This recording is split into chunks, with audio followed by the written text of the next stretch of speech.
Greetings. One of these tips and tricks that I like to give, we've talked about the berry smoothie, and super mega duper important. It just is in terms of getting superb nutrition into your bloodstream. There's nothing better than berries. As I say, there are things that are as good, but nothing better. Now, an easy way to get another category of superb nutrition into your bloodstream, the grains. Now, there's a lot of talk nowadays. I'd have to say propaganda. There's evidence, but then there's misstatement and exaggeration and misrepresentation of evidence about grains. And there's glutens and there's anti-nutrients. I'm not going to get into that. Something that I very highly recommend is nutritionfacts.org.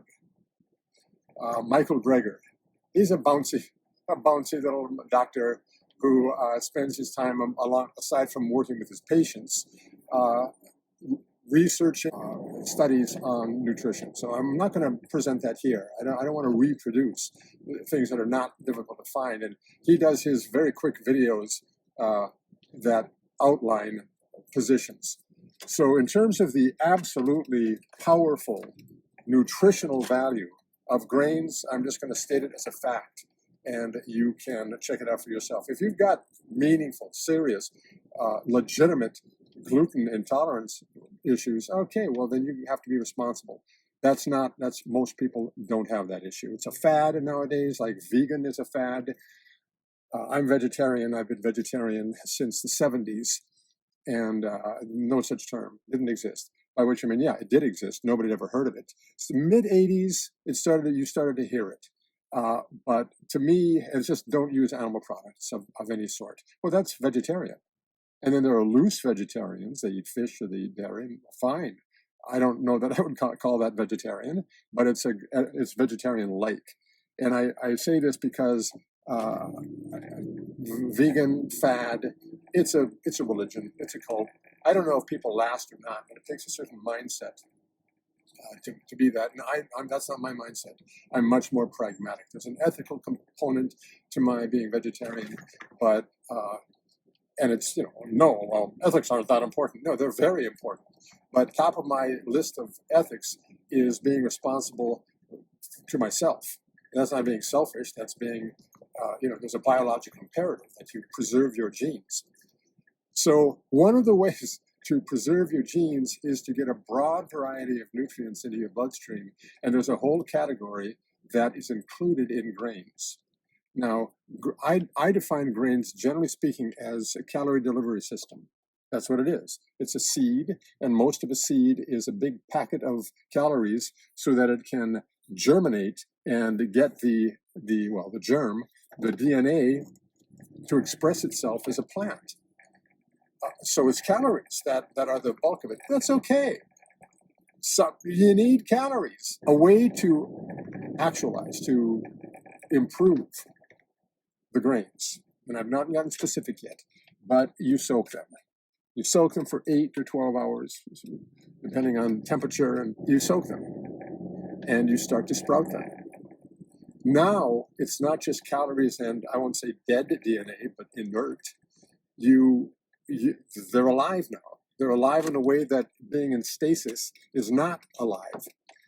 And some of the so-called anti-nutrients, the reason a grain of wheat can last in an Egyptian tomb for 2,500 years, and they can sprout after 2,500 years.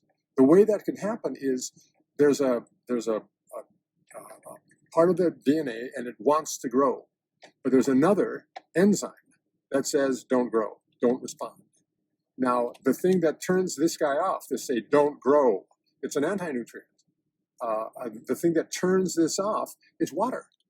And now you put water on it, this goes away, now it can grow because it wants to grow, but it's been told not to. In other words, those anti-nutrients, they are there. Your body has to neutralize them with its own enzymes. I don't want to have to waste my precious enzymes on undoing anti-nutrients. So water, sprout it. Now it effectively it can turn into a sprout. And now you've got greens. It's a calorie producing green. A way of looking at it is if you take wheat and you sprout it, and a couple of days in, it's very, very sweet. It's sugary. The starch has transformed itself into a more usable form. Oh, I don't want that. I want it to be harder to digest. Yeah, sometimes you do. But what it also represents is life instead of being inert. All right, now that's general. Sprout your grains. You can make Rejuvelac. Rejuvelac, it has other names, but my thinking is it's Anne Wigmore with Hippocrates Institute. I actually knew her back in the very early 80s. And I think she popularized Rejuvelac. It's a wheat water. You soak it, you rinse it, you toss it out, maybe you let it sprout, but then you let it sit, the wheat, in a mason jar, say, with water, and it ferments. It cultures. It becomes full of different probiotics.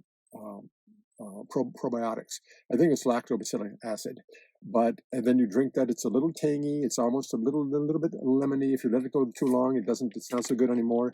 But it's a good way of having, as it were, living water, activated water, and it's just a way of feeding and your probiotics, of making a very positive environment for your colon. And being me, I thought about it and I looked at it, and you can do that with other grains. It's not only wheat. You can soak barley and oats and rye, and I haven't tried millet, and rice. You can do that with rice to a certain extent. It needs to be organic in the sense of not of being alive. Anything that has been processed with heat or other techniques, you've killed all the probiotics. And it's the probiotics on the wheat that turn into the Rejuvelac. So here's what I did. I took 5 different kinds of grains, and the ones that I named: wheat, barley, rye, oats, rice. Those 5, and I took them in equal parts. And I made I mixed it together so that it's easy. I don't have to do it every day. You do it once a month or however long you choose. It's just those same grains all randomly mixed together.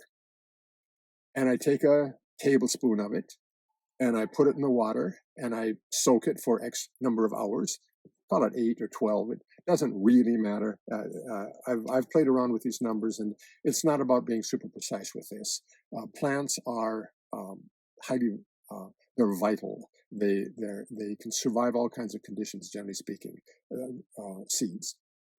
So you rinse it out because some of the anti-nutrients are going to go into that first soak water. You stir it, rinse it out, put some more water in it, leave it for an hour or so, rinse it out again. Now you've got a choice. You can either leave it for a couple of days and sprout it. And you can find online how to sprout grains. It's not at all complicated.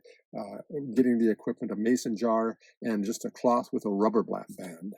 And you turn it so that if this is the top, you turn it at an angle so the water can drain out. And there are other ways of doing it. Nowadays, there are all kinds of equipment. So it's not hard to sprout this material. Now, what I used to do is I'd germinate it. I'd get my Rejuvelac water out of it, and it's not as bubbly. The wheat is bubbly, and that tells you there's ferment going on. The mix doesn't seem to bubble, and I take that to mean not that there's no fermentation going on, good fermentation.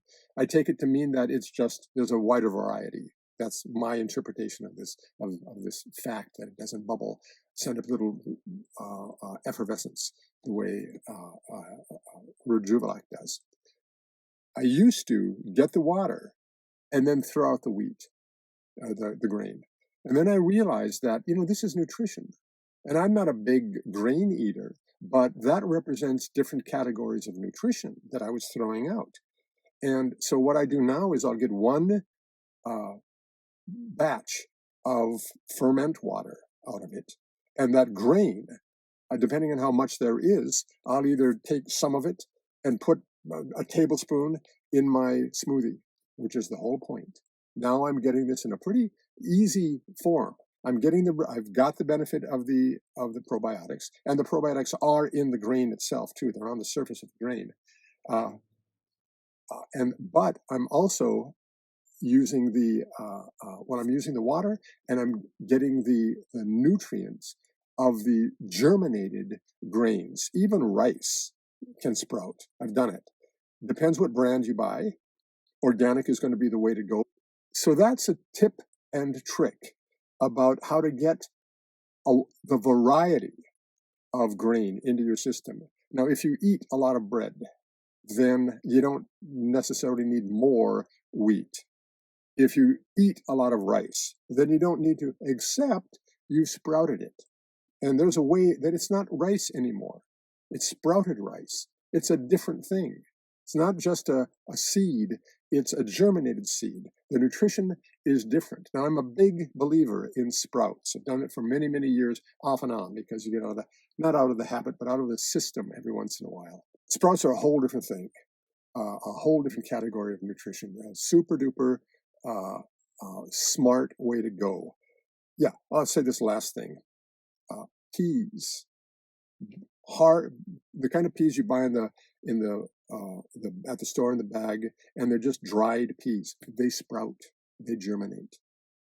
Just the kind you buy off the shelf. It doesn't have to be especially sproutable beans. You can sprout them. I've done it. Black beans, you can sprout them. When you do that, you change the nutritional profile. All of that potential in the DNA becomes real. All of that starch is turned into protein, and it becomes much more bioavailable. You're going to hear people say, oh, it's full of anti-nutrients. Well, all I can say is you look at actual surveys of populations. And surveys of populations with beans, the Blue Zone talks about this. There's a new, I don't know if it's new or not, I just saw it, but the Blue Zone documentary on Netflix. Well, I looked at the book, when it came out. But now it's very, very easy, accessible information. Beans, populations that have a significant portion of their diet as beans, longevity. And for all the, full of phytates and full of anti-nutrients, that goes by the wayside. It just turns into a false argument when you look at the actual results. That's very powerful, because we can come up with our theories. I was going to say idiot theories. They're not idiot theories, except in the sense that they're not theories at all, because they haven't been tested. You have got to test a theory. A hypothesis can be tested, and you're going to set it up. And when you have tested it, it becomes a theory. Doesn't mean it's true, but it's validated. Validated does not mean true. It means not falsified. A little philosophy of science there. And most of what people are talking about, it's not a theory. Loosely speaking, it is, but it's not. It's not even a hypothesis, because you're not testing it. It is a conjecture. You're just guessing. Just get as much nutrition into your bloodstream as you can responsibly. If there are things you're intolerant to or allergic to, well, here's an idea. If you're intolerant to some grain, try sprouting it and have a little teeny bit and see if you get what kind of response you get. And then you can start introducing it, and you inoculate yourself with the problem. So that's what I have to say about that. Get this wide variety of nutrients into your bloodstream. If it's not contraindicated, then you're going to be ahead of the game. Have a great day.